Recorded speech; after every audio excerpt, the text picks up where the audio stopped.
No hikers, एक खौफनाक रात और एक अनसॉल्व्ड मिस्ट्री। दोस्तों, क्या हुआ जब नो हाइकर्स हाइकिंग करने के लिए पहाड़ों पर गए, मगर अगले दिन उन तमाम लोगों की लाशें मिली बहुत ही ज़्यादा खौफनाक हालत में।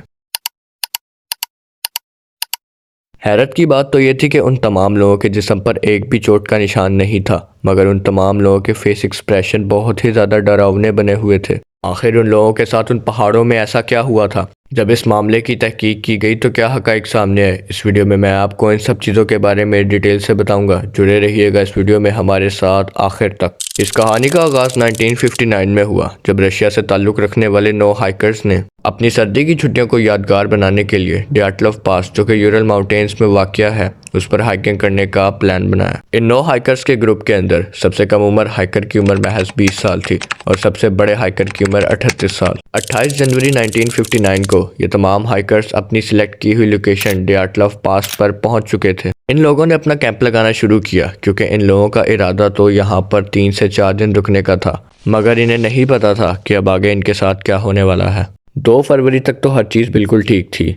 ये लोग इस जगह को एक्सप्लोर कर रहे थे और मुकम्मल तौर पर इंजॉय कर रहे थे, मगर 3 फरवरी को कुछ ऐसा हुआ जिसकी उम्मीद इनमें से किसी को भी नहीं थी। इस जगह के साथ ही एक कबीला बसता था। उस कबीले का नाम था मनसी ट्राइब। उस कबीले से 2 शिकारी मामूल के मुताबिक अपने साथियों के साथ शिकार पर निकले थे। वो लोग मामूल के मुताबिक अपने शिकार की तलाश के लिए इधर उधर घूम रहे थे, मगर उन्हें एक हैरानकुन चीज़ नजर आई। जैसे ही वो उसके करीब पहुंचे तो उन लोगों ने देखा कि ये 9 लोगों की लाशें पड़ी हुई हैं, जो कि बहुत ही ज़्यादा खौफनाक हालत में हैं।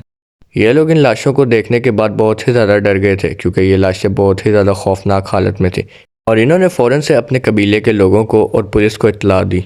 सबसे ज़्यादा हैरानी की बात तो ये थी कि इन लोगों के जिस्म पर एक भी चोट का निशान नहीं था, मगर इन लोगों के चेहरे पर बहुत ही ज़्यादा डरावने एक्सप्रेशंस थे, जैसे कि ये लोग किसी चीज़ से बहुत ही ज़्यादा डर रहे हों। और इन तमाम लोगों के कपड़े भी फटे हुए थे, मगर इन लोगों के जिस्म अंदर से मुकम्मल तौर पर महफूज थे और उन पर एक भी खराश नहीं आई हुई थी। दोस्तों, यहाँ पर एक सवाल ये है कि आखिरकार इन लोगों के साथ ऐसा क्या हुआ?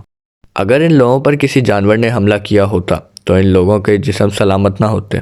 26 फरवरी 1959 को इस मामले की इन्वेस्टिगेशन शुरू की गई। शुरू में तो पुलिस को लगा कि ये एक मर्डर केस है, मगर मर्डर केस से रिलेटेड पुलिस को कोई भी एविडेंस ना मिल सका। इन्वेस्टिगेशन के दौरान इनका कैंप मिला। उस कैंप के आसपास की बर्फ़ पर इन लोगों के फुटप्रिंट्स भी मिले, मगर वो कैंप फटा हुआ था। उस कैंप को देखकर ये महसूस होता था कि इन लोगों ने इस कैंप को अंदर से फाड़ने की कोशिश की है और इस कैंप को फाड़कर ये लोग बाहर की जानिब भागे हैं। अब तक की इन्वेस्टिगेशन से पुलिस को इतना तो पता लग चुका था कि ये लोग अपनी जान को बचाने के लिए बाहर की तरफ भागे हैं, मगर दोस्तों सवाल अब भी वही था कि इन लोगों की डेथ हुई तो हुई किस तरह। पुलिस ने इन तमाम लोगों के पास जितना भी सामान मौजूद था और इन तमाम लोगों की लाशें पोस्टमार्टम के लिए भेज दी। इस पोस्टमार्टम रिपोर्ट ने इस केस को मज़ीद कम्प्लेक्स कर दिया था।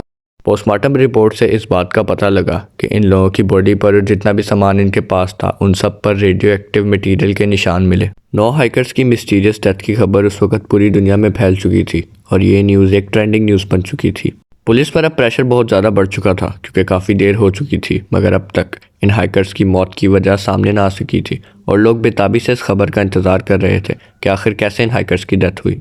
पुलिस ने चंद रीजंस पेश की कि शायद इन वजूहात की वजह से इन लोगों की डेथ हुई हो। नंबर 1, पुलिस ने जवाब दिया कि शायद इन लोगों की मौत एवलेंस यानी कि बर्फानी तूफान की वजह से हो गई हो, जिसकी वजह से ये लोग अपना टेंट फाड़ कर अपनी जान बचाने के लिए बाहर की तरफ भागे।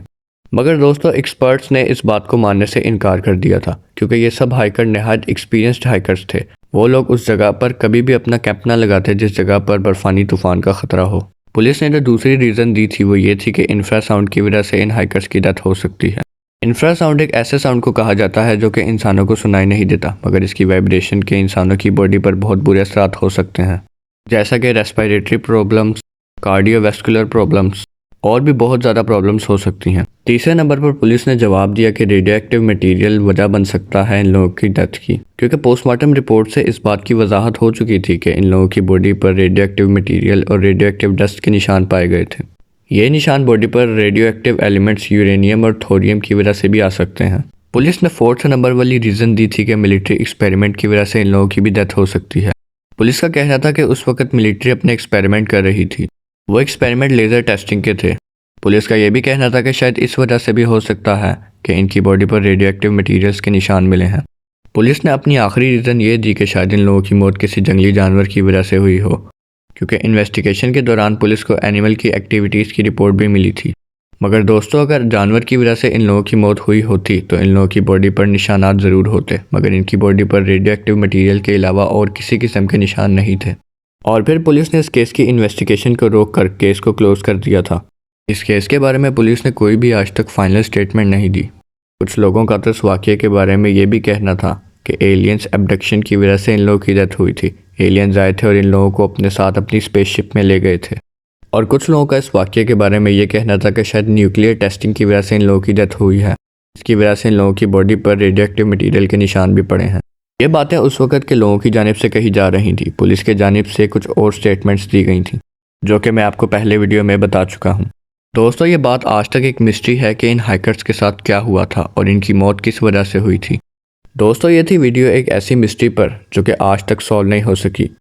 उम्मीद करता हूँ दोस्तों कि आप लोगों को ये वीडियो पसंद आई होगी। अगर इस वीडियो में मुझसे कोई इन्फॉर्मेशन गलत दे दी गई हो तो आप मुझे कमेंट सेक्शन में ज़रूर गाइड कर सकते हैं। मिलते हैं आपसे अगली वीडियो में। अपना ख्याल रखिएगा। अल्लाह हाफिज़।